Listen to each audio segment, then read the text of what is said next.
Right, we're live. Welcome back to another episode of Altered States. How's it going, Harry? Good, thank you, Joshy. Just had a week off last week, which was quite nice, and we were on it during that week. Recorded the episode with Sam, which would have already come out now. So it's sort of it's kind of weird. We're in some kind of like little fold in time at the minute. Yeah. And there's no game this week, but we've been training. So last week was fully off. This week it's training, no game. But it was good. Saw Kaifa's baby for the first time, which was nice. Yeah. Walked around a park. Saw some deers. I saw some pictures actually. Did you? Very nice. Yeah. Do you like stags? Very wholesome. Yeah, of course. I like stags. There's some of the country boys down here were complaining about those stags and deer, saying they're not real.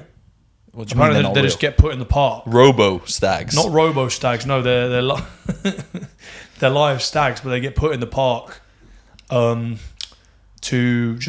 to look nice. Yeah, they're not real. They're not feral deer. Would you describe deer as feral? Yeah, well, I suppose wild. You'd say wild deer. It says give them 50 meters. Don't go near them, near or close to physically, because the stags can run at you and try and kill you. Yeah, I've seen a video of them in what's it called, Yellowstone National Park in America, and just some woman kind of going up to it with her camera, feeling like it's kind of harmless, and it charges her. And does it kill her? It doesn't kill her. It doesn't actually touch her, but like it goes for her. And what if it would have touched her? It would have done some serious harm. Yeah, it would have done some serious damage. I always feel like that I always see deer as quite a scared creature. They're afraid of humans. Yeah, well, yeah, they seem quite, I don't know, like they're almost like mystical, aren't they? They're always like just see them out the corner of your eye going through the woods. Yeah, they do definitely have a mystical feel to them. Beautiful creatures, really. No, yeah. But I always think with animals like that. You need to show it your strength, you know. If it's charging, you don't need to stand it down. Yeah. Stare it down, don't show no fear, because it can sense your fear. Yeah. Yeah.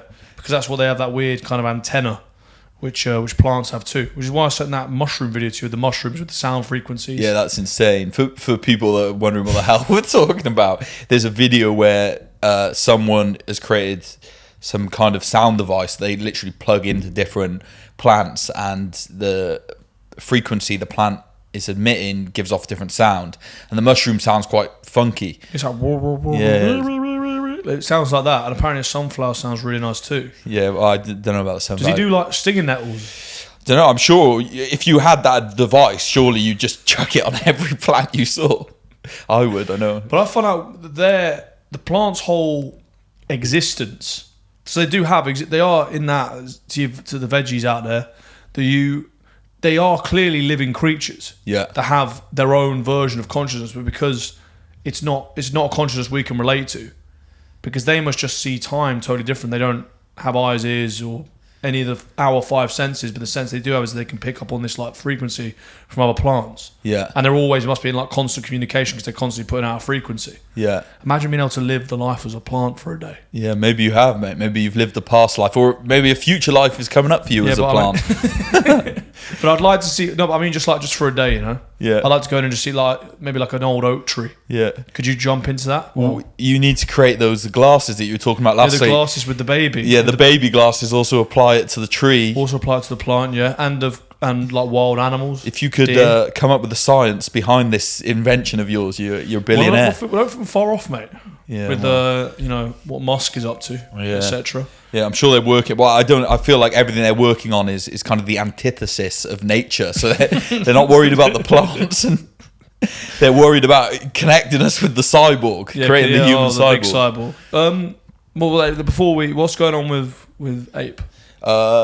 It's really good, mate. Exciting stuff. So we got 4 products hopefully launching in Australia for anyone watching from Australia in like Q1 next year. So by the end of March. Yeah. We got 3 new products coming out in the UK. We got a bone capsule coming out, which is like big. It's class. It's really good for people. Anyone that doesn't have dairy, there's basically three main sources of calcium. You got dairy, bones, so like if you're eating sardines or whatever, little fish bones, and then you've got eggshell. So yeah, I know, and there's people out there. There's obviously unorthodox. Yeah, it's quite not that many people are eating eggshell, right? I've seen some. There's these two. They're not carnivore, but they're like big meat proponent girls on Instagram called the Strong Sisters. They're good. They're worth a follow. They put out some really good content. But they make eggshell toothpaste. They shared the recipe for that. So there are people out there doing it. But yeah, like you said, have you considered very eggshell small toothpaste? No, because the calcium. I may do if I was. If I didn't have these bones coming, but I've got them, and also the bone marrow and stuff like that. You don't drink dairy, do you? So I did a month off dairy. I did a month off dairy, month off gluten. I don't tend to eat gluten anyway. Yeah. But like if I was having a treat meal, I just eat whatever I want during the treat meal. Of course, yeah. So I would have gluten then. But as part of this challenge I did as part of the Carter Institute, we had a month off gluten and dairy. And I actually felt a bit better for it. So I've limited my dairy. I'm not completely off it, but I'm just consuming less of it. So you obviously drink soy milk now?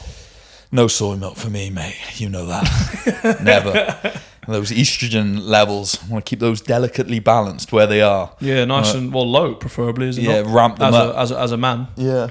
And then and then the fish eggs? No, so not fish eggs. We got two? Oyster powder, like again as a capsule. So like it's really high in zinc, EPA, DHA, all that good stuff. And then the third one is just a liver capsule. Yeah, just loads of good stuff, mate. We've been super busy. We've got this brand trailer coming out in January, which is like our big advert, and we're upscaling all the marketing. And we've got the guy that's creating the brand trailer with us coming on next week. So it'll be good to talk to him about the concept and everything. He's got some really cool ideas for us going forward. That's wicked. So yeah, it's been really busy. Bit hectic. Yeah, it's been class. So I'm really loving it, and it's so cool. Like the communication with customers and stuff is like really growing, which is nice. You're developing that that family feel. Yeah, that tribe, if you will. Speaking of the family feel, I watched an episode, I watched a thing on Amazon Prime about TikTok. Yeah. You seen this TikTok? So I know what TikTok is, but I've never been on the TikTok. The TikToks. Well, I just saw it because I was going to watch Zeitgeist again. You remember Zeitgeist? We watched it like years ago. Of course. Yeah, of course. Never forget. Because I wanted to watch the thing on the central banking again, which we could actually potentially do an episode on at some point.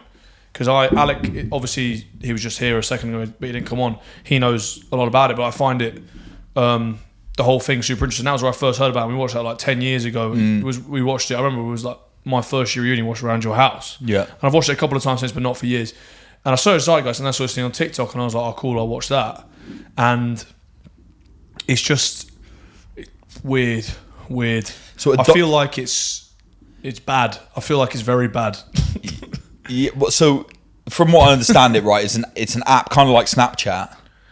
No, so I'd say it's more like, do you remember Vine? Yeah, again, I didn't have Vine though. So I never had Vine, but the thing is with Vine, it was like 6-second videos. But this is, I think it's 15 to a minute videos. I have seen TikToks, but I don't have it. Yeah. But they make a thing called the For You page, which apparently has this mad powerful algorithm which reads your facial expressions when you see certain videos. It's called like, I think it might be called biogeometry, like the rings and stuff that we all wear in a really non-culty way, wear all the same jewellery. Yeah. Hold tight Dr. Ibrahim though for all the biogeometry stuff. Yeah. Link in the show notes. Wizards, yeah. But so they have this thing, I think it's either called biometric or biogeometric facial recognition on the app, which is linked in with the algorithm. So if you see a video and you like smile, that'll then get registered as humor or whatever, and then that will go in with your algorithm. So apparently when you go on these TikTok rabbit holes, there's a thing called the For You page where you cycle through videos, and it's the page is infinitely long. So the average user apparently spends an hour and a half a day. The average user on TikTok, an hour and a half a day. No way. Apparently, I think it might have said in the thing, one of the videos has like 7 or 70 billion views. It's like ridiculously. It was the most downloaded app in 2020. I think a quarter of the world's population has it. Yeah. It's ridiculous. And I think it was created by this company called ByteChain, I believe, to effectively be the most addictive. It was created to be as addictive as possible. Yeah. And I think that people get so hooked on it that they can't, and also because it's so tailored towards you, you get kind of like caught in these like echo chambers and stuff. Yeah. And then it spoke about like how you can be deleted with the community guidelines and no one knows what community guidelines are, and then you're out, and they push forward certain agendas. And like I was saying, there's people with eating disorders go on there and they would like have searched something about, you know, about this eating disorder and stuff, and then they get caught in that algorithm. That's the only videos they see, and it sends them further down the spiral and stuff like that. And it was just like, I was like, this looks really, really bad. Yeah, because that, God, I got so many things to say on that. Because when the algorithms are designed to keep people on the app the most, it's not how can we benefit this user the most. So, say for example, someone's looking at, like you said, an eating disorder thing. They isn't going to necessarily recommend a page where it's like how to heal from an eating disorder, or benefit or things you can do. It's more likely to put something on like the worst cases, examples of people, because that is more likely, from their research, the data they've gathered, something like that's more likely to attract someone to click onto it and keep them on for longer. So it sends people into these negative spirals. And with the facial recognition stuff that you mentioned at the beginning, I heard about that with APE a while ago, because Anna, who does our marketing, she spoke to me about it, where you can have that with websites now, where you can, so say, your customers come on a website, I see how many people come on the website a day. You can look into the metrics of what pages they come on, how long they spend on each pages, etc. But there's software you can purchase now where you can actually see the heat map of where their mouse lingers on the page to help people develop, so say for example the mouse is lingering over here, you go, okay, well, people actually like that product more, or they like that type of content, or what have you. And then I believe there's software that takes that a step further now, where it can track where your eyes are looking on the page. Screen. Yeah. This is a thing when we spoke about it in the last episode, was just me and you about AI, but it seems it's too intelligent for a human mind to do, almost, because it's such subtle movements. Yeah, you need like a computer, you need a clinical zeros and ones situation to be able to see such fine movements. And the thing that I find a little bit concerning, or very concerning, I suppose you could say, is that that's available to you, where people's mouses are going and where their eyes are going on a screen. What if they, I know it sounds like a very small thing, but what if they don't want to give up that information, and you can buy this software that does that? Yeah. Think about how much information that these tech companies have access to. Yeah. And that's what the main... And I took it with a pinch of salt, this thing on TikTok, because I'm wondering, why is it on Amazon? Maybe it must be promoting something else. It's promoting TikTok. Yeah. But it's like, why they're saying that these companies, because children now are growing up and they have smartphones their entire lives, and they'll have TikTok their entire life. Yeah. And they're collecting data on them from when they're like little, from their really young kids. Yeah. And there's also the other aspect of it, which is a real seedy aspect, which is there's like borderline, they really sexualize kind of like barely like teenage girls and stuff on it. Yeah. Which is just, it's quite insidious. And I think this, it just feels a little, it feels off, and it's completely off. Yeah. It's so far, it feels to me like it's what they're doing so wrong, and everything is led by how much profit we can generate. Yeah. There's no one, the whole guise of social responsibility in these big corporations, these big tech giants and big food and big pharma, is all complete bollocks. It's all a show for the people to say, oh, look what we're doing. Yeah. Everything they do is driven by profit. How can they make the biggest profit margin?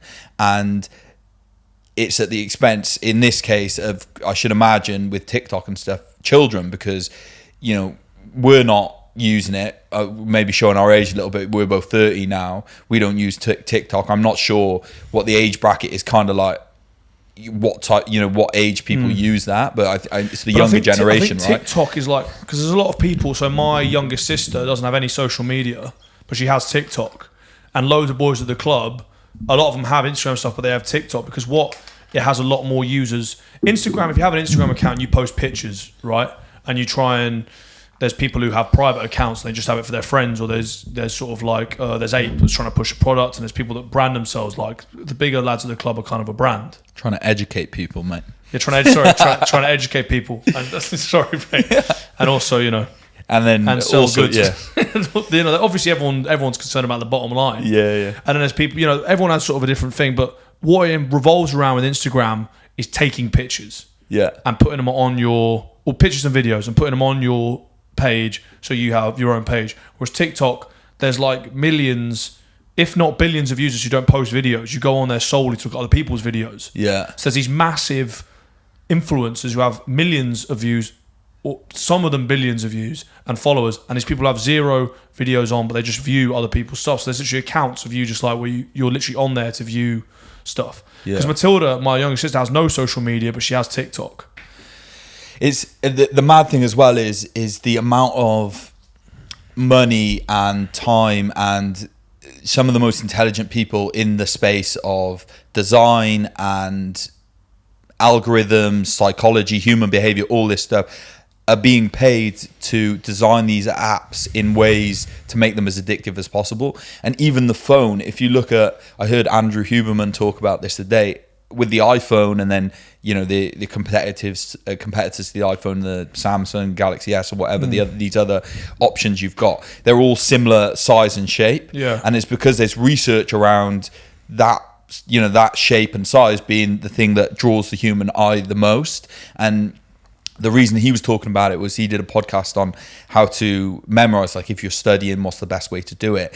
And if you focus on a small area of the screen, some neurochemical reaction happens which allows you to memorize better. So they've based the size of the iPhone on those sort of calculations. Oh, really? Yeah. So the device to begin with is addictive down to the design, and then you've got these apps where it's a constantly changing stimulus, which is addictive for people. And you're seeing that more and more now in music videos and stuff, where there won't be a prolonged scene. Everything's like bang, bang, bang, snappy, real snappy. Yeah, and it's because people's attention span is becoming completely fried because of these social media apps, where there's a constantly changing stimulus.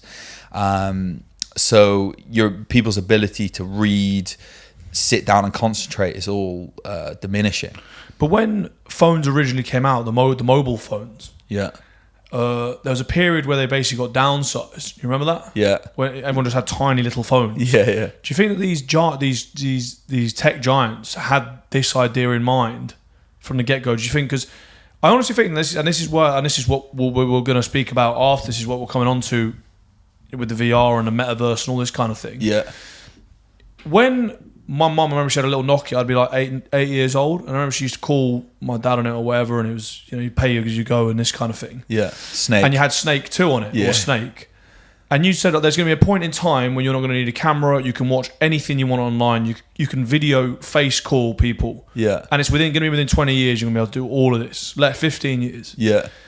Would people have said no, you can't? And because the phones was like this, so I had just a little thing and Snake, and that was it. Yeah. This is going to go to be, people are going to be so addicted to them, their entire lives are going to revolve around them. They're going to have millions of people looking at their videos every day.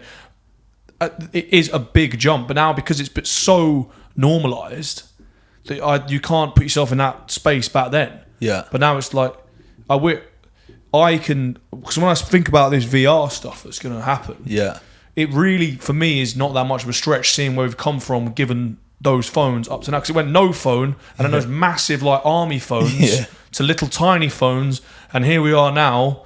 There's kids sat on TikTok for 12 hours a day. It seems like, well, is it a stretch? Do you think it's a stretch? No, not at all. I think it's going to happen. If I had to put money on it, I'd say it's going to happen, and it's probably going to happen faster than most people think.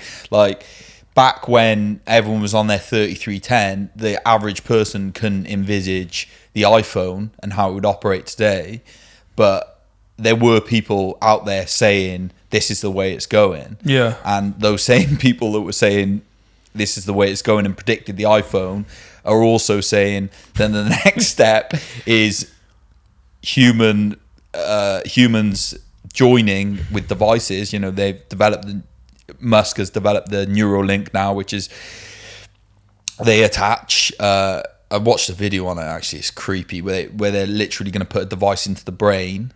Did you pay for this? Yeah, well, I don't know how it's going to work in terms of how they're going to roll it out. But I've heard Musk talk about it on Joe Rogan, and the way he sold it is that they're going to be able to implant this chip, for lack of a better word, into the brain. And for people, so say, for example, someone had lost the use of their limbs, you'd then be able to fire the neurons to allow them work again, yeah. And that's kind of the way he pitched it in terms of, and that, that sounds great, but at the same time, do I really want a device inside your brain? Inside my brain? And the answer for me is unequivocally no. But I worry that people are, and with the metaverse kind of being the next obvious step, which has been announced, kind of worry that people are gonna blindly walk into this new world without really considering the longer term consequences. Kind of seeing it as like a game. This is something cool to try out, and next minute they're completely addicted to it. Because if we just use the iPhone as an example, it's starting to be talked about quite a lot now, at least in the circles that I'm in like the health world, how addictive the phone is, how much it destroys our dopamine and some of the neurochemicals, how it's leading to anxiety, depression. You're seeing it with children. I know there's a big problem in with women where there's this comparison piece, idealized self-image, stuff like that. Yeah, exactly. And you see, and it's really unhealthy for people, especially for younger women who haven't, who's still growing up, maybe they haven't formed their own self-identity yet. That's still an exploratory piece for them. And it can be really unhealthy. And I feel like the metaverse is just going to be that 10x, But like a million X, because the first question I've got to think when I think about this is, let me try. I'm gonna do like a little analogy, then I'll bring it around. Mm-hmm. So, like there's always the when you see these people, these like drug addicts out on the street, like heroin addicts, say. Yeah. I always think like, wonder what, and not that I would ever even consider doing something like that, but like for people to throw away their entire lives for something like this, it must feel amazing, and there's no getting around that. Like you taking something basically knowing it's going to destroy your life. And there's that, and there's also that maybe people haven't got much, who are taking it haven't got much to live for, because they're in really hard, bad situations, which is obviously terrible. But I think that it's just something you would never try, because you would never want to. That's how my mind was. I'd never want to try it, because I'd never ever want to have that level of, I don't know, maybe pleasure, I guess, where you'd want to put yourself in that position. But then I kind of think the same about people are going to want to give their whole lives over to. People give their whole lives over to PlayStation games. Yeah. And you're in a universe that's totally immersive. You can look however you want. And also it kind of sounds like maybe like quite trivial and quite childlike, but it would be really fun. It would be. And that's the thing like you go in there, you look however you want, you can run around, you can get shot at, you could do that. You go down to the there's probably some geezers who are going to go down to like on virtual brothels, and have sex with women online, and it's all going to maybe you can feel it, like you have like heat on your suit and that kind of stuff, and maybe what you got going on in the real world isn't as fun or as good as what's going on online. That was one of the first questions that popped into my head when I watched the video of Zuckerberg kind of announcing the metaverse. And that was the first thing that popped into my head is, how's this going to be policed? Is it going to be literally a game where it's Grand Theft Auto and you can go around shooting people in the metaverse? Or is it going to be, are the rules of real life going to apply inside this video game? Or are there levels where you can go in and, there's actually such a good point. There's the non-killing area, and then there's the area you can go in and it's, a free-for-all, you can do whatever you want. Yeah. And then if that level exists where it's a free-for-all and you can do whatever you want, well, obviously, knowing what we've seen over what's happened over the last few years, everything you do in that world is going to be tracked. That data is going somewhere and is going to be used to manipulate you in some way. To go on to another area, like another deeper, darker area of the killing zone, we'll call it, in the... Yeah, and how are they gonna mobilize, how are they gonna mobilize that data against you? How are they gonna sell? Because if you end up in a world where you're spending more time in a virtual reality than you are in the actual real world, then are you more likely to go buy a pair of trainers in virtual reality than you are in real life? Yeah, but that's what I think there will be. That'll be the thing. I think people are going to have like legitimate jobs because it wouldn't be very hard to centralize some kind of currency in the virtual reality. Yeah. And that's what people work for, and you work that by working jobs inside the VR world. Well, that's literally one of the points Zuckerberg makes in the announcement video is the world's changed throughout lockdown. Everyone's working from home. But you need that communication. You need that in-person interaction in work. Yeah. So you could go to work in the metaverse. This is what he's saying. We can make a virtual world. Everyone's going to have virtual houses. That's one of the things. When you put this is what he says. When you put the goggles on, you start in your house, which is a virtual house in there, which is it's literally Ready Player One, right? For anyone hasn't seen it, that was a book originally, and they made it into a film fairly recently. It's a really good film in my opinion. I actually also really did enjoy the film. It's a good watch, but like in that film, the whole concept is their world has been destroyed, so everyone's living in these shipping containers, which is effectively like, if anyone's been to Brazil, it's like the favelas in Brazil. And the real world for them is shit. There's nothing to do, so they've created this virtual world where you can go in, where everyone goes, and everyone spends all their time in there because it's way better than the actual world.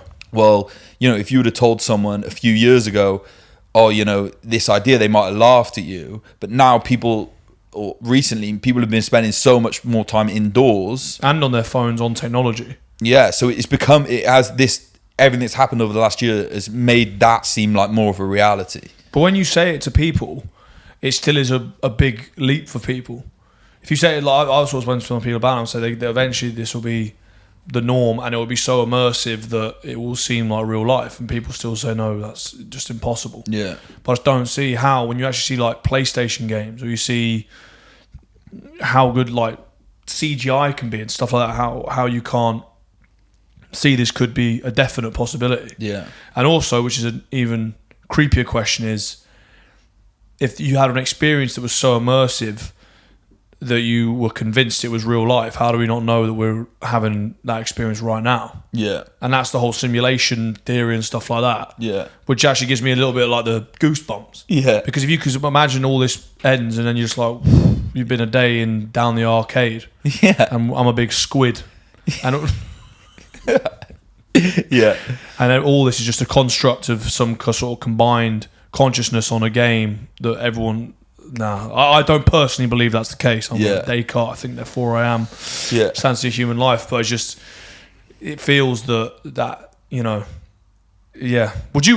Here's a sort of more. Would you try it? Would you? If you're around someone's house and they had the goggles, they said, "Do you want to have a go in there?" Would you try it?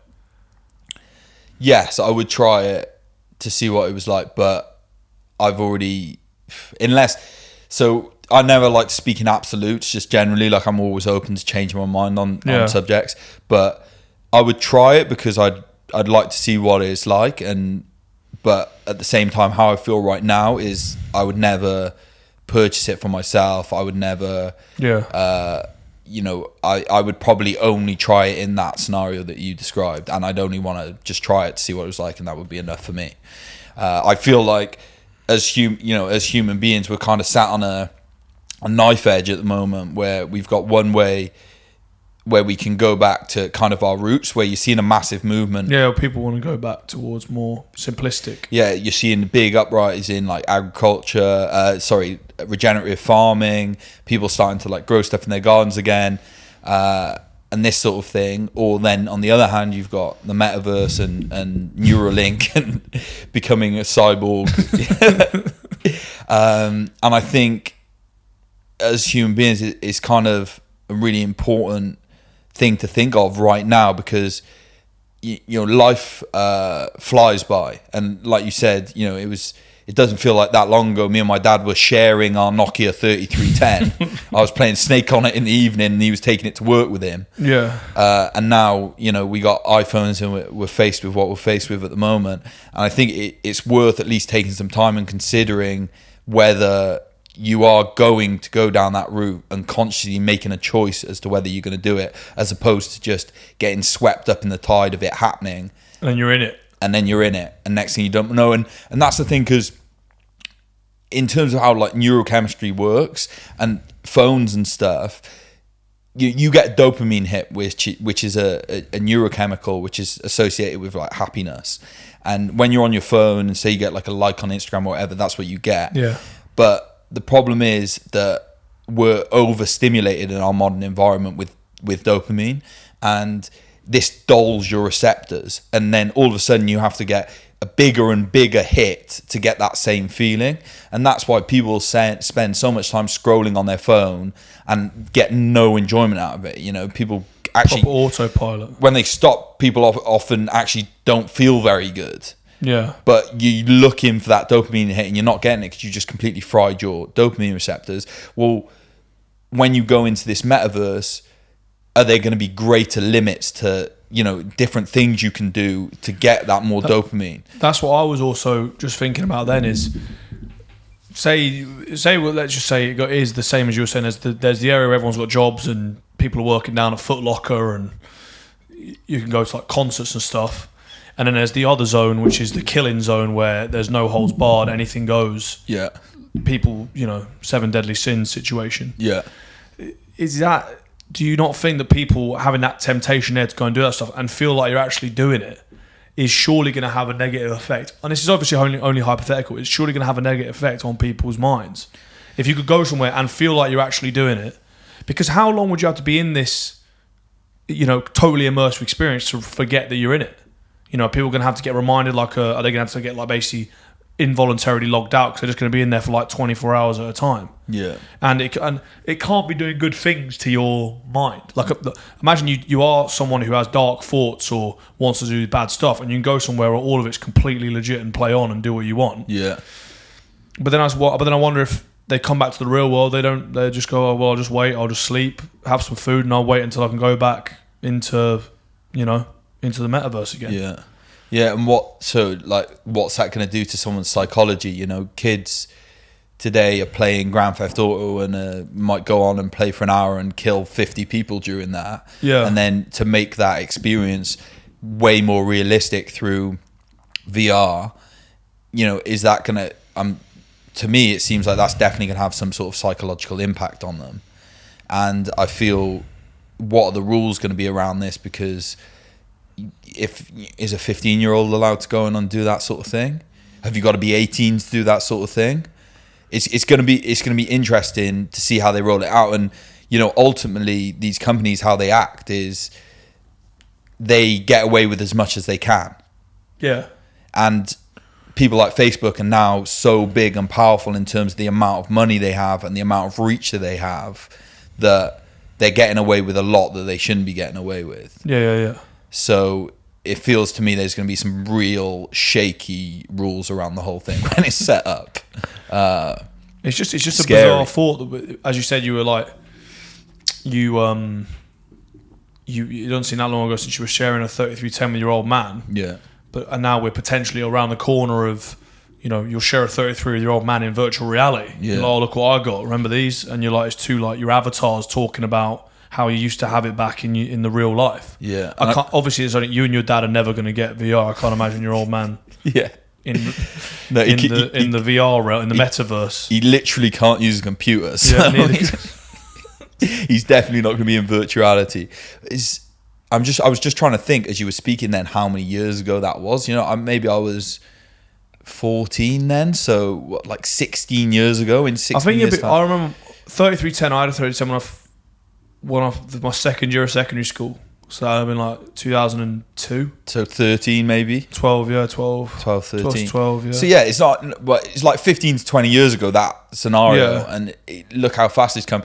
And in 20 years' time, 15 to 20 years' time, we could literally be looking at a Ready Player One scenario where people are living working, buying clothes, all of that in this virtual reality as opposed to in real life. Yeah.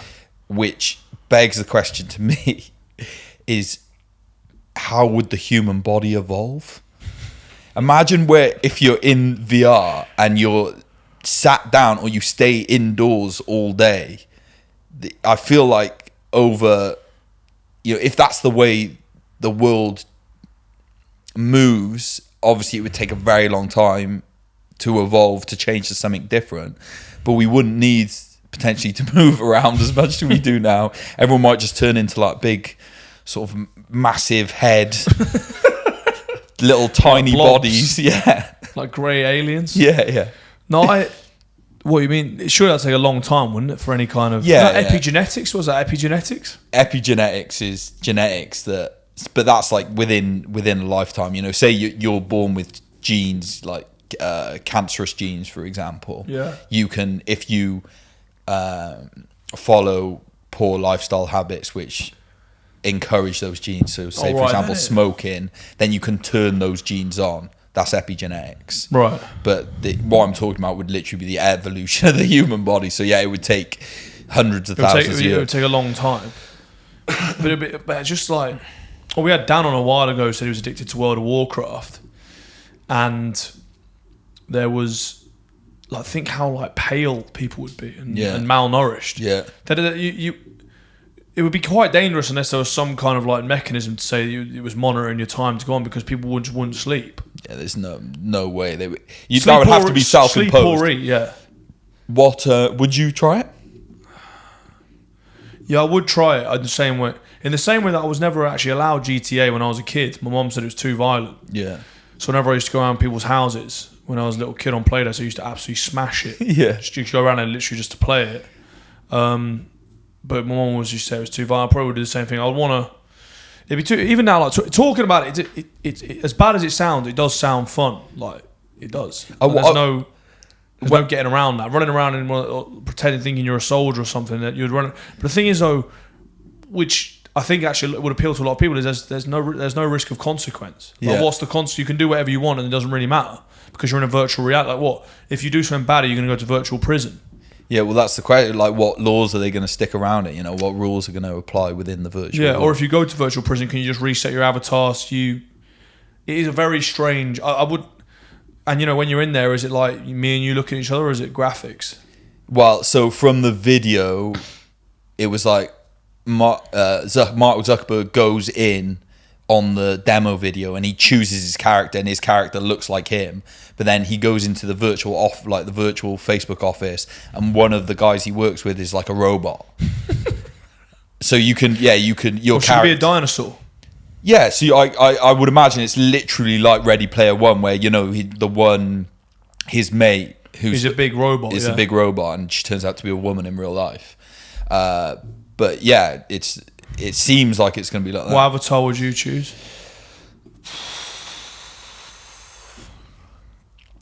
Maybe a cyclops, or a what are they called? Half human, half horse. Centaur. A centaur. Trying to go for the mythological. Yeah, I like that. Centaur. The mythical beast. Go for a centaur. What about you? You know what I always thought was real cool was Master Chief from Halo. You ever see him? I've seen Halo. Yeah, I don't know what Master Chief. The game where he's the guy in the main space guy. suit. Yeah, the little thing. I always thought he was real cool. Yeah, it's cool. Or Solid Snake from Metal Gear Solid.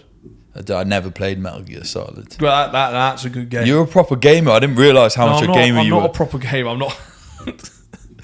I got a PlayStation and I completed Metal Gear Solid about 10 times. Yeah. But I'm not a proper gamer. I'm actually quite poor at video games. Yeah. Like there's a mate of mine who used to just like, I remember he used to just complete every game on like extreme difficulty and stuff like that. And I used to have no idea how he'd do it.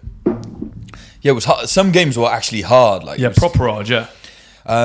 But just going on that point, it was, and this is something that I'd actually really like people to comment on in the comments below, if you feel enticed to.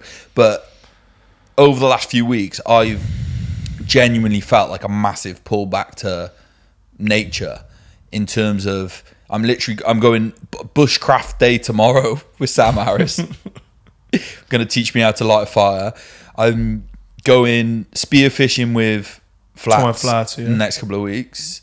And I text Max the other day as well about going hunting because he knows a guy that facilitates hunts, and I wanted to go hunt a deer and skin it and butcher it. And I was just wondering, like, and it was kind of random because I felt that pull very naturally. You know, these thoughts just started coming into my head, and I felt really strongly, so strongly that I went and bought the diving gear, text Max. You know, I'm going with Sam tomorrow. Like, it weren't just thoughts; like I've actioned them, and then a couple of weeks later. I had no idea about this metaverse thing. It just came out of the blue for me. Did you realize it was something that was sort of coming up? No, I saw that Facebook had the change to Meta. Yeah. They changed their name to Meta. Is that what is Facebook as it is now going to become Meta? Is it now Meta? Yeah, it is, yeah. I saw that, and then I saw a few, and I'm not sure. I just kind of got wind that it was going to be. I think it was slightly before you told me. It wasn't a surprise when you told me that have you seen this whole metaverse thing. Yeah. But it did kind of come out of the blue, wasn't it? It wasn't like a couple of years ago they're like, oh, we're working on this. Yeah, it was just... It's just like... Here we are now, we're doing the metaverse. Yeah, we're doing this now, and it's kind of already here. Which, fair play to the Facebook marketing guys. Metaverse is quite a cool name. Yeah. I wonder what the sort of word magic behind that is. But... Yeah, I don't. It was a strange feeling for me because I had this huge pullback towards getting involved in nature more. Then there was the announcement of that. Obviously, the Neurolink. I heard about that a while back, but it was just funny that those things coincided. Like I had a strong drive to get away from technology, just as this big technological advancement, probably the biggest one that's been announced in ages, gets announced. Well, what do you think is a bigger technological advancement? The Nokia 3310 to the iPhone, or the iPhone to the potential VR? I think the VR is going to completely change the game because I feel like you're actually starting to that merge with the device is actually starting to happen with the VR, and then it's like, where does it go from there? Because there's always. I feel like it's not going to be like the metaverse and then it ends. It's going to be, you're going to go into that, and just like with the iPhone, there's going to be an upgrade every 6 months to a year where it's gradually going to grow. You know, they're literally going to build a universe where more and more experiences and levels and God knows what else is going to be available to you, and also kit, I guess, so you can experience it more. Like you said, you know, you'll probably have kit where if, say, for example, you go into the metaverse and it's a shooting game, you get shot, you actually feel it, you know, like it, Quasar, but way better. Quasar, I actually thought Quasar was quite sick back in the day. It was a wicked Did you day. Quasar? Birthday parties. Yeah, birthday party down Quasar, that terrible food. Cake. Yeah. Sausage and mash. Always with the nutritions. There was no sausage and mash when I went. It was a vending machine with those. Do you know I always just get white crunchy bar? Good chocolate bar, that. Yeah. You know the white crunchy bar? Yeah, American chocolate bar, that, innit? Oh, no, the crunch. No, I know the one very you're English. on about. Yeah, I know the one you're on about. No, I don't think I've tried that white crunchy. Not crunchy. You know, not the one with the honeycomb in. That's what I was thinking of. No. It's like white chocolate.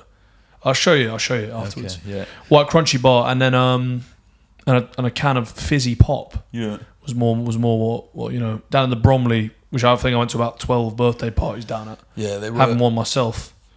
They were popular back in the day, and then of course escalated into the paintballing, and now we did. Oh no, because at paintball, right, we went recently, and you can do one where they hook up like Compex. You know, Compexes. No. So like physios, they have these like electrodes. Makes your muscles contract, and you can put these suits on, and when you get shot, it makes your back muscles spasm, so it hurts when you get shot.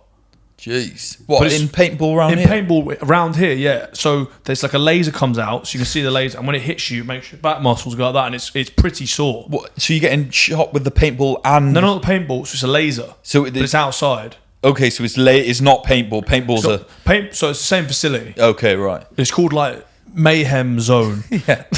Good name. Yeah, Apt. good name. Yeah, even if, I'll paint in that if it doesn't actually call that. And one half of it's paintball, just your trad paintball, traditional paintball, and the other half is this laser muscle electric game. Is it accurate? The if you get hit, you're if you get 100%. hit, you're getting zapped. Yeah, but you can turn it off. So of women and children, or people who don't fancy it, because I think men as well. We're not gonna discriminate sexes here. If you want to, if you want to have the electrodes on, you can have them on, whatever sex, gender, race or decree you are. It doesn't matter.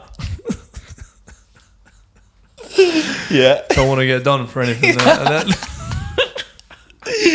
No, I'll say that genuinely. If That was very politically whoever you are as a person, you can put the electrodes on with no judgment, but you can also turn them off. And we for the most part had them on. But then it kind of was. It wasn't actually that funny because Alec actually was stood on the side of the game just shooting people who weren't in the game. So I was like getting zapped from behind, and I was like, "Oh, who's getting me?" And when you die, you stop getting zapped. So then you have to basically go back to the instructor. He reloads you, and you're back in. Then you start getting zapped. Well, you got again. like 10 lives or something. You have unlimited lives, but every time you die, you can't. How would you die? Just one shot? No, so you get zzz, and then your life bar goes down. Oh, but when you're out, you can't shoot your gun. So you can't get shot and you can't shoot your gun. The whole thing you got to do is you basically got to go up to their base and shoot the target, which makes it your flag. So you can't. There's no point you being in the game. So you got to go back to the start of your base where a guy will reload you back in, and then you start the game again. So you're like this. You're like fighting. Sounds fun. It is pretty fun, mate. To be fair, yeah, it is. It is quite painful though when you get zapped. So you could very easily, if you can, and that's quite rudimentary. Yeah, that's a little laser quasar thing. Yeah, you could really easily rig up a suit where you get different amounts of like pain, and this is where all these like perverts would come in to go down to the online, strip clubs. Yeah, well, yeah, and that's the thing. That's where it's interesting. It's gonna be very interesting. It's like, is there going to be a third party body that comes in and basically lays the ground rules from which Facebook have to operate within for this game? Or is it literally Facebook or Meta are making, it, as far as the virtual world is theirs, they've created it, whatever they say goes? The latter seems more likely. Yeah. And I don't see who's going to police it because they make their own guidelines. Yeah. Now, who's going to come in and make these guidelines? And also, are there going to be bots in the world? So are there going to be just like AI little reflections who you can shoot and kill, or is it just going to be humans? So every single avatar you meet, is that going to be another human in a set of goggles, or are they just going to be the things that the game generates or the universe generates? Because that would be because then they would, if there was no bots who were just created by the operating system, you would have to have people working jobs, because otherwise everyone would be, Arnold Schwarzenegger, and there'd be no one cleaning the streets. What, in the virtual world? It's a complex topic. It's a real complex topic. But I think the main message I kind of wanted to get across to people today was just, it's worth thinking about. Careful. Yeah, it's worth thinking about. It seems crazy to me. I feel like, it's we need to get back to, as a population, I saw a stat the other day where it was like in the 1950s, it was it was like 50% of it. 1920s, it was like a really high percentage of people in America were doing some sort of farm work or growing their food. Yeah. And then by the 50s, it was like half the population, and now it's under 1% of the population of America grows food on their land. Well, they're talking about 3D printing steaks. I haven't heard this. Tell me, enlighten me. You have? Izzy put it on the. I don't. I often don't read that chat. All right, fair play. Well, yeah, they're gonna 3D print steaks as a meat substitute. It's crazy, actually. It's called like special meat or something. It's got a funny name. Better meat, probably. Yeah, better meat. They're Beyond meat. It's not Beyond Meat. Beyond, but the Beyond Meat exists, doesn't it? That's the Beyond Burger exists, but you've seen the CEO of Beyond Burgers now come out and said, don't eat them. Yeah, saying that the health benefits are questionable, which it doesn't take a rocket science to realise those things are horrific for you and the environment. Yeah, it's just mad. I was looking at stats this morning, just showing basically monocrop agriculture, which is what they use to create these. First of all, you look at that. a burger, if you get it from a good farm shop, it's normally got 3 ingredients in it. It's beef, salt, and pepper. And you get a bit of chopped onion. You might get a bit of chopped onion, bit real food. An egg cracked in there to bind it together. If you're doing it at home, you could crack an egg in whatever. It's real food, right? You look at that Beyond Meat packet, and there's about 50 different ingredients in there. And the maddest thing about it, so I looked in the supermarket, none of the ingredients are solid. It's all liquid, but how do they combine liquid to make a solid? Doesn't make any sense to me. Because the thing is, it's not even like it's frozen. No. It exists at room temperature. Yeah. It reminds me the consistency is of cat food. Yeah. But then cat food is ironically is far more nutritious. Yeah, probably, yeah. Well, cat food is like fish entrails, isn't it? I'm not sure. I'm no expert on cat food, but yeah, probably. I've actually I've actually eaten cat food at the Loughborough rugby initiation. Oh yeah. What a dark day that was. You enjoyed that at the time. No, I did not enjoy it. It didn't help. It was freezing cold, but yeah, disgusting. Yeah, that was old timey initiation. That was when. Yeah, it was back before when it was lawless. Yeah, that was the early days. That's the early days of VR, mate. Just before. Yeah, before. Well, hopefully they bring in rules. But the point I was making on the Beyond Burger is like they monocrop a load of different things to go into this meal, which completely destroys the soil. There's basically zero nutritional value to these things. And they're now starting to prove that regenerative farms there's a farm in the States called White Oak Pastures, and they've shown that they're actually sequestering more carbon from the soil than they're giving off. So, everyone says, cow farts are bad for the environment. This is like something which is in the media a lot recently. If you look at the stats, I think animal agriculture makes up about 4% of the carbon give off, of which cow is less than 2%, cattle's less than 2%. And now they're showing if you regeneratively farm cattle, so basically farm them in the traditional method where you'd move them around the farm. You let them poo on the soil, then you move into a new field, you let that field recover, maybe you plant something, it's rotational grazing. That's actually taking more carbon into the ground than is being given off by the farm. So it's called like a carbon sink. Yeah. So, ironically, cattle could be a good answer for the environment if it was farmed properly. Macros-wise, what kind of macros are we looking at? Obviously, we don't, it's not the perfect way to do that. What kind of macros are in a Beyond Meat burger? I don't know, to be honest. I'll look it up after. I've literally not a clue. I just remember when I looked at it in the supermarket, I looked at the ingredient list, and Izzy actually took a bite out of one, and she said it tasted surprisingly like she meat. liked it as far as I recall back when she was a veggie. She tried one, and she was like, "Oh, it was alright," but it was like she tried it as like a bit of an experiment. But then she was like, she would never get one again. Yeah.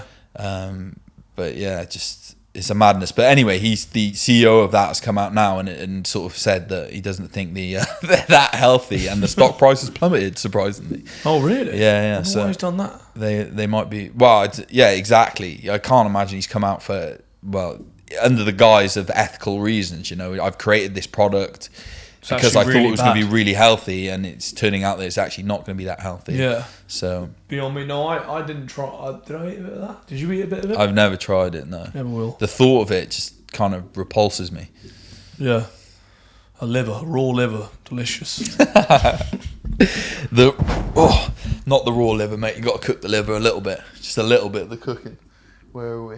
Oh, we're coming in at an hour. Was there anything else you wanted to cover on the topic? What's these billionaires living to 200 years old? Oh yeah, I wanted to talk about that. So there was I saw on Russell Brand, he did a video this week where it was the classic, the billionaires that they go into space. A few weeks ago, it was like they go into space.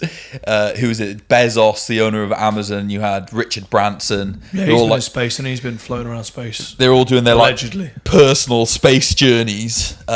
Which again, if you're thinking about, did any of them record themselves going to space?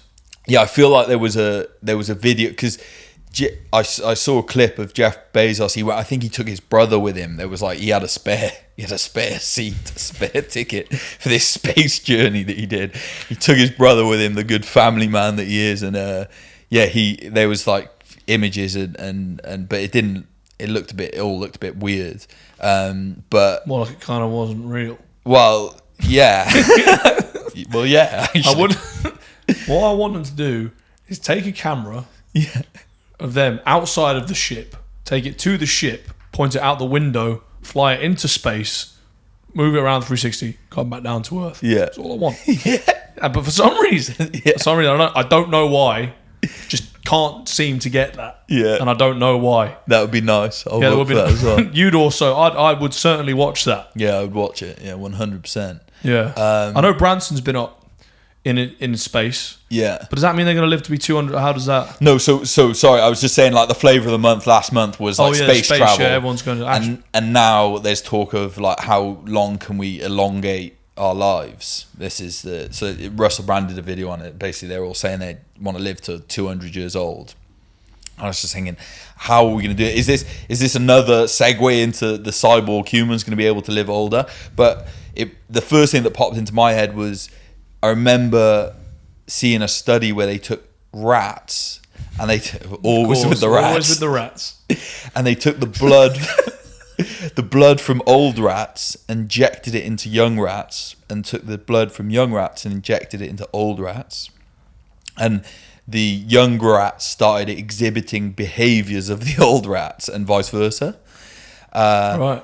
So I'm just thinking, is that one where they could do it? They could, if they took, because why are they doing the experiments on the rats? I want to know. This is like, they always start with the rats and then they eventually make their way to the humans. There's some reason why these rats are getting experimented. Yeah. No, the way I reckon they'd do it is I reckon they'd... I'm actually just... You've seen the film Blade Runner? I'm literally just quoting Blade Runner now. Go on. So I'm not passing it. This is Ridley Scott. This is your idea. This ain't my idea. Is they give them some kind of like recessive protein. Yeah. And what do you mean? They give you. So there must be some kind of hormone or something your body secretes, which thus creates the aging process. Yeah. So if you gave someone like a protein or a peptide, maybe whatever that is, which inhibited the creation of this hormone, then surely that would be the starting blocks to getting you to live longer. Well, so if you had like imagine you had like a thing in your brain like Neurolink that kept secreting the thing which inhibited the hormone, you would maintain your youth, wouldn't you? Yeah, well, I suppose so. Have you heard of telomeres? So we've got these things called telomeres in our body. I'm not exactly 100% sure what they are, but they're indicative of someone's biological age. So obviously we're both 30, but we both are. If they looked at our telomeres, they might say, "Oh, well, I'm 29 and you're actually 28 biologically." They can look. These are what give an indication, and you can actually reverse your. Ben Greenfield did a thing where he had his telomeres analyzed for his biological age, and then he did a program of basically really healthy living, like all the biohacking stuff, like red light therapy, cold water immersion. He did the whole shebang with like orange glasses, the orange glasses, everything with rigorous intensity, and he actually reversed his biological age. Yeah, so he got younger as he got older. If that makes sense. Benjamin. Wow. I've never seen Benjamin Button, but is that what happens in that film? Anyway. I think everything about I suppose that is what happened. Yeah. But he did it naturally. He didn't have to do any biohacking. He wasn't in the ice tub every day. He didn't live in the ice tub sauna. Red light therapy. But yeah, I suppose if you could. So when you're doing things like this, maybe I'm just kind of like trying to piece this together in my mind. But maybe as you're doing unhealthy behaviors, you're releasing cortisol. That might be something that the more cortisol you release might be indicative of how fast your telomeres age, for example. Yeah. So if you had something that inhibited that, or if you could like change the genetics in some way. This is such bro science. I'm sure these guys. I know it's bro science, but I'm sure, mate, if they're potentially creating a whole virtual universe, I'm sure they can they can stop someone aging pretty easily. Yeah. Well, Izzy actually made a really good point this week. She was like, quite funny actually. You know, like you always hear about people like organ harvesting. Like people's organs going missing. But woke up and my liver was gone. Yeah. You always powdered it to a few of them optimized males. No. What? I mean, like, you don't hear about it, like, you know, you go out into the close and one of your neighbour's liver gone. But it's heard about. It's not that common. I feel like it always happens in foreign countries. No. Yeah, it's always like Eastern Bloc countries. Yeah, so I went out on a night out a few to me and just woke up and one of my kidneys was gone. Woke up in a bathtub full of ice. Always in a bathtub. We shouldn't laugh because this shit really goes on. Yeah. But it just seems like to me, it seems like quite a big procedure for them to whip out a kidney and nothing. Because they're just like that and there's some stitches. And then, so mind you, it would be very scary if it ever did happen. I know we're laughing because it seems absurd, but it does actually go on. So. Yeah, but that like if you took the principle of the blood in the rats, the younger blood, if you took the organs of a younger person, put them into an older person, would that make them live longer? And because that's the premise for the film The Island. Have you seen The Island? No, I haven't seen. I've seen Shutter Island. So no, it's not Shutter Island. It's The Island. Sorry, I just got distracted by that spider dangling down in front. You're a bit scared of spiders, on the camera. I'm not a big fan. I don't mind little. I quite like little spiders. These big spiders are like creep me out. What do you think they're going to bite you? I don't know. Just give me the heebie-jeebies. I don't know what it is about them. I couldn't put my finger on it. I just don't like them. But anyway, that film, The Island, it's like the idea is all the super rich people have clones of themselves that live on the island, and they all don't realize they're clones. They just kind of live in this facility, and they don't know anything different. And they have a lottery, which if you win the lottery, you go to the island, and it's like you're supposed to go, you move out the facility and you go to paradise. But what's actually happening in reality is if the billionaire gets ill for whatever reason. It's a spoiler alert, big spoiler alert. Yeah, big spoiler. The film's like the film's like 20 years old. Is it a good film? It's all right. It's all right. It's not the best film in the world. Because you recommended some duds to me. Let me finish the story and then we'll come back to that because I don't think I have. But then so someone will get ill and then they just they ring up and they say, can you chop that kidney out of my clone and send it over? Going to be needing that kidney. Yeah, and then obviously the brutality happens and they win the lottery. They think they're going to the island, but little do they know they're actually going to the back room to get this get something, get chopped apart and thrown in the incinerator. Yeah, exactly. What bad films have I recommended? The Congress, which is actually kind of about VR as well. I like The Congress. What was wrong with it? It was just a weird. It was like okay, 5.5 out of 10, I'd say, but then I'd give it like a 9.5 out of 10 for weirdness. Yeah, I would give it more than a 5.5. If anyone hasn't seen The Congress and you want to get really weirded out, but also feel very appreciative of your human form, it's the film to watch. I would agree with you that it's just very weird. We should probably leave it there because I don't want to spoiler alert. But you can't. You couldn't really speak about the film without giving a complete spoilers away. But it's very divided. So there's one. The first half of the film is normal, and the second half of the film's in animation. Yeah. And they both are also completely different storylines. Yeah, the storylines are in no way. They don't really relate to each other. They're like two separate films within a film. One half is normal, and the other half. It has a woman who plays Jenny in Forrest Gump in it. I can't picture her. Her name's Robin something. Oh, sure. Quite pretty woman. Also, have you seen the film War Dogs? About the gun sales? Jonah Hill I haven't. And Miles Teller. No, I haven't. Don't worry. What I was going to say was that reminded me, do you think there's a possibility for the world to go into a future scenario where X amount of people sign up for the metaverse and go in and become the humans with the skinny bodies and the big heads, and after the hundreds of thousands of years of just staying indoors and living in the metaverse, and then on the other end of the spectrum, you get loads of humans that, you know, return to nature and kind of start living more regeneratively and farming and stuff like that. And all Amish. We almost become two species. Yeah, I think it could be. I think it has the possibilities to become incredibly divergent. Yeah. Between the way of the human beings. Yeah. Because I think it will become so immersive. People will become so immersed in it that it will take over their whole lives. I think there'll be a lot of people. I think there'll be more people. And I don't think it's going to be the kind of thing that you can dip in and out of. I think it's going to be, if you're doing it, you're doing it.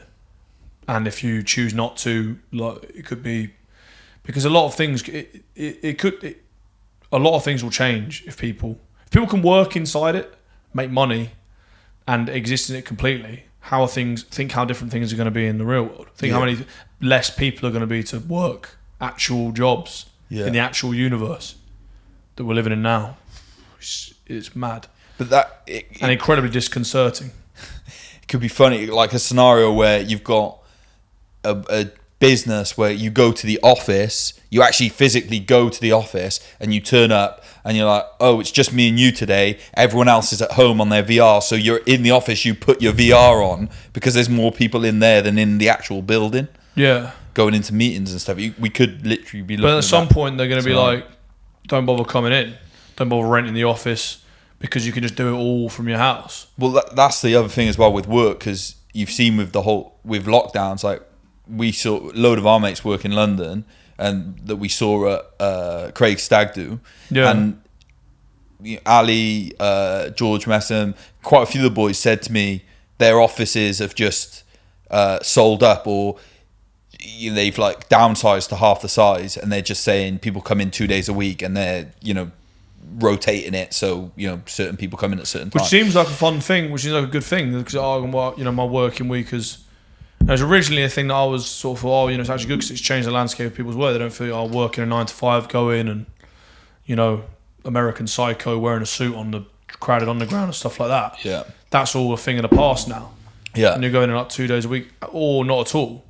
And my girlfriend just chooses when she goes in. There's no, I believe that's the case anyway. Yeah. Which I think a lot of people do now, right? It's not, there's now no, you're not marginalised at all for wanting to work at home. It's seen as completely normal. Yeah, it is seen as completely normal, and it would make more sense as well, because I feel like businesses are probably holding on to, because having worked in a corporation myself, it does actually benefit you, because I was contracting, I would work 2 days a week from home before all of this when I was working in finance, and it would actually help for me to go into the office 2-3 days a week, because it's good to have those face-to-face interactions. Yeah. It genuinely is different when you're doing business with someone if you're just speaking to them over the phone, and that's the extent of you've never actually met them in person. Yeah. Whereas if you're going into the office, you meet someone, you get to know about them, and maybe you've got some commonalities, you both support same football team or whatever,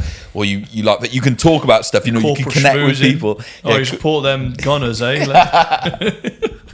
But it's important, man. It's important. It's easier to work with people when you actually and it's more committal. them. It's more committal, because with texting especially and being on the phone, you don't have to.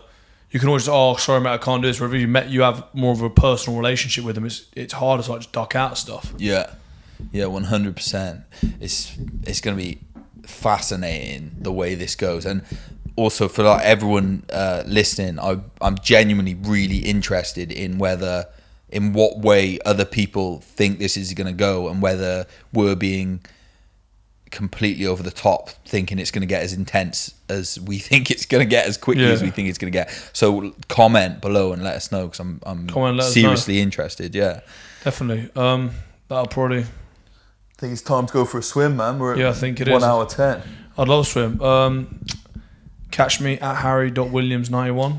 More, as I said, still pumping up that, the content. It's all good. Nice. And at Old Stage Pod. Oh yeah. If you want to follow, give us a little follow on Instagram. If you like what we're doing, you like the podcast, please leave reviews. We need reviews. Yeah, nice. That's okay to push us up on that, to get our own little algorithm going. Yeah. Well, spent a whole episode bashing it, but Take the system down from inside the system. by using the system. Mine's APE Nutrition. Any questions for me or anything, just DM me on there. It's the easiest way to get me. Website's apenutrition.co.uk. We've got our nose to tail range now is expanding. We've got 4 products, 2 of them on the table: beef organs, colostrum. Got the optimized meal that we talk about a lot, MCT, mushrooms, those different bits and pieces. CBD oil. The discount code for podcast listeners is AS10. And I think that's everything. Thanks for listening, guys. Thanks for listening.